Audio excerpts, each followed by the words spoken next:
মনে আছে আপনাদের এক দফার কি দাবি ছিল? শেখ হাসিনার পদত্যাগ এবং নির্দলীয় নিরপেক্ষ সরকারের অধীনে নির্বাচন। একটা আদায় হয়েছে, আর একটা এখনো বাকি আছে। ওটা আদায় করার চেষ্টা করতে হবে, ওটাই এই মুহূর্তের কাজ। আমি আপনাদের কাছে কৃতজ্ঞ যে আপনারা আমাদের সহকর্মী জনাব আব্দুল সালাম পিন্টু যতদিন জেলে ছিলেন তখনও আপনারা তাকে ভোলেন নাই, আপনারা এখনো তাকে ভোলেন নাই। আল্লাহ আপনাদের ভালো করুন।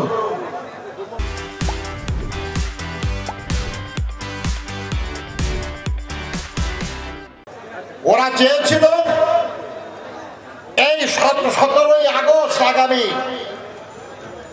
না গত 17ই আগস্ট না গত 17ই আগস্ট আব্দুল সালাম পিন্টুর মৃত্যুদণ্ড কনফার্ম করে 21শে আগস্টে উৎসব পালন করবে।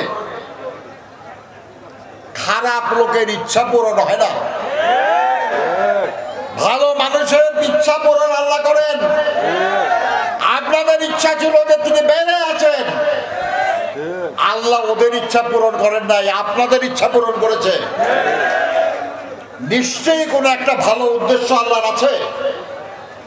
আপনারা তাকে নির্বাচিত করেছিলেন, বেগম খালেদা জিয়া তাকে উপমন্ত্রী করেছিলেন। উপমন্ত্রী তো ছোট মন্ত্রী, চেষ্টা করেছেন ওই দিয়ে আপনাদের জন্য কাজ করার।